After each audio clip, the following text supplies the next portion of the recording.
What an extraordinary honor to be with you here this morning, so soon after coming from Kango, Kanjaramogi. And I want to say that these are difficult times for us in the region. But when I went to lay a wreath at the mausoleum where our late brother Raila Odinga, I could not help but imagine the struggles that we have come through. And so I want to greet you as we used to be greeted by the young ones with Raila Odinga. Remember those days when you say Raila Tialala? Kumbukeni hiyo, Raila Tialala. Ria. Well, Raila Tialala. Now, I've just come out there and the story has changed. And it is Joey, the buffalo. Joey. You need to carry a spear with you so you can make a bit of sense out of that. But students of Kenya University, you are truly honored to be able to host such a distinguished leadership in our continent. And more particularly, the chief guest today. I bring you greetings from one who was a fourth president like you, the Honorable Uhuru Kenyatta.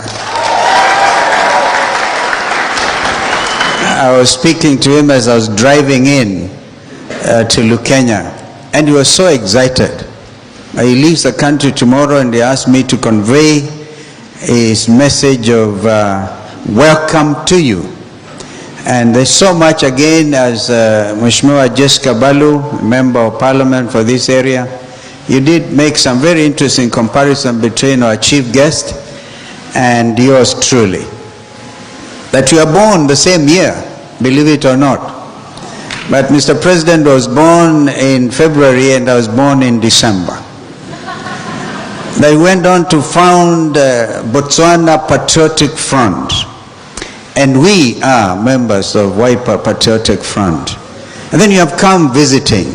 I hope I'll go visiting. In fact, my plan says by Wednesday I'll land in Gaborone.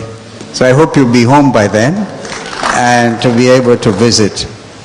So let me make this submission in writing, because if I don't, my brother PLO Lumumba will have carried the day. And as Sylvia said, it's so difficult to speak after PLO.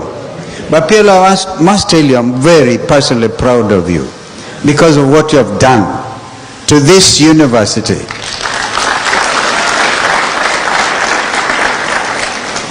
And you continue to live that dream of Pan-Africanism, content. Then you also add form to it because you're eloquent. And so I must take this opportunity to urge you on. Don't look back. Now you're looking at innovation. You're even looking at media relations. You're expanding this space. Because, as you say, the period of sloganeering is over. No more slogans. We need to really live what we preach. And so you're in the forefront at such a time as this. I've seen you crisscross the continent, sometimes addressing huge audiences, some not so huge, like I watched what you talked about in Accra, Ghana, and I'm truly amazed. And so I wasn't here when Malema was here, because I was afraid that these Kenyans were going to look at me differently. But that's a true African, a true son of this continent, saying it as it is. Because the era of preaching that we are the African lion has come to an end. Because must come to an end literally and really do something. We often talk about the Asian tigers, Mr. President, the Asian tigers, and then we say the time for the African lion has come, and the elephants and all. We need to lift this country. The moment has come. And now the rest of my remarks must be in writing. This university holds a very special place in my heart. Every visit reminds me of its remarkable journey, from the laying of the first stone to this very moment, as we break ground for the Pan-African Institute. It is a story of vision, of courage, and unwavering perseverance. That's why you are dressed, the dress code here is not a suit or a jacket like Governor Mutula is wearing. And imagine this mama and our late brother Justice Kasanga Mulwa were able to do the impossible. The dream of Justice retired Kasanga Mulwa and Mrs. Mother Mulwa has not only endured, it has indeed flourished. Kenya University stands today as a shining example of how vision, determination, and purpose can create transformative institutions. Because of their vision, makwiny proudly hosts Kenya's first non-profit university dedicated to African empowerment through education and through innovation. This is the essence of transformation. The belief that with commitment and persistence, we can build institutions that educate minds, shape futures, and strengthen our continent.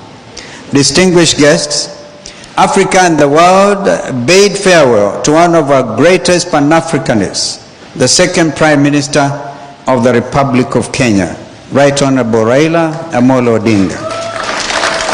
Your heartfelt tribute to him this morning deeply moved me. I'm certain that from the mountaintop, my dear brother and friend Raila is smiling down upon us and upon you, proud of your tribute to him in his honor this morning. And what Junior forgot to say is, when I did not contest the three presidential elections in a straight line, it's because I chose for the first two to be my brother's running mate. And the third one, I did not even offer my candidature. I said I was going to really support him unconditionally. And that we did. Raila's Pan-Africanism was never merely ideological, it was a way of life. For decades, he championed African unity, economic cooperation, and leadership that prioritizes people. He believed passionately that Africa must speak with one voice, and that our continent's future depends on our ability to stand together. As the African Union's High Representative for Infrastructure Development, Raila carried this dream across Africa. He envisioned a continent connected by railways, by roads, by energy corridors, and digital networks. A continent bound not by borders, but by shared purpose. He often reminded us, I quote, "Africa cannot trade or integrate without infrastructure," end of quote. For Raila, this connection was more than development, it was liberation.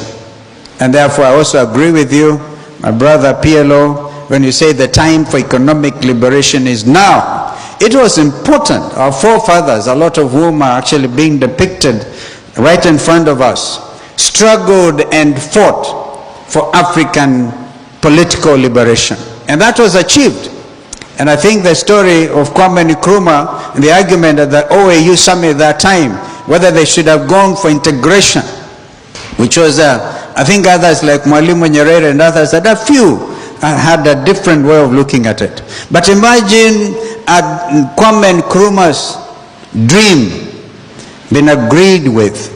This will be a continent like no other. So now, for my brother Raila, even in death, his spirit continues to inspire.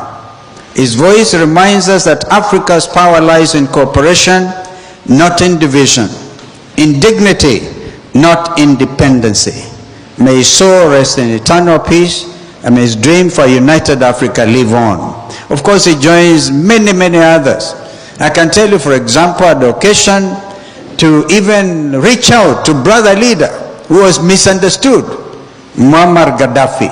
I see my friend PLO. I think you need to look a little bit at that contribution. Muammar's vision was for an African foreign policy, which is common, and African defense policy, which is also common. But I can see that there are difficulties in achieving some of these things. Ladies and gentlemen, there is truly a wind of change sweeping across our continent. This wind is the latest expression of Pan-Africanism, I dare say. The wave of Gen Z-led protests across Africa against bad governance, against corruption, impunity, lack of transparency, electoral fraud, and rising living costs is a powerful testament to a new generation rising. These peaceful demonstrations are not acts of recklessness. They are acts of hope and determination aimed at restoring the dignity of their generation and ours, just as their forefathers restored Africa's dignity through the struggle against colonialism and oppression. This is Pan-Africanism in action, an awakening that must be recognized and supported. African leaders must stop treating protesters as criminals. In the case of Kenya, in the case of my own country, a senior counsel went out there, PLO, next to committing maximum prison, to enter and defend young Kenyans who are charged under Prevention of Terrorism Act, that your own children were even seen as terrorists. So, leaders must listen to their people and not silence them. This surge of youth-led Pan-Africanism is not accidental. 19 coups in just 4 years, coupled with the persistence of one-term presidencies, are warnings we cannot ignore. Well, did I talk to you? Did I say one term? Did I hear you say one term? One term. Mr. President, that is the clarion call in our country. This has become our second national anthem.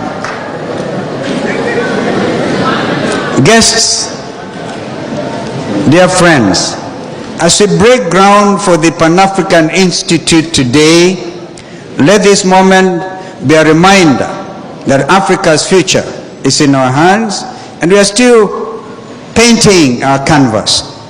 Let this institute be a beacon, a place where ideas ignite, talents are nurtured, and Pan-African ideals are brought to life through education, through innovation, and through action. Together, let us continue the work of building a continent where opportunity, where dignity, and prosperity are within reach for all. Let us honor the legacy of those who came before us and empower the generation that is rising now. The journey is long, but the vision is clear.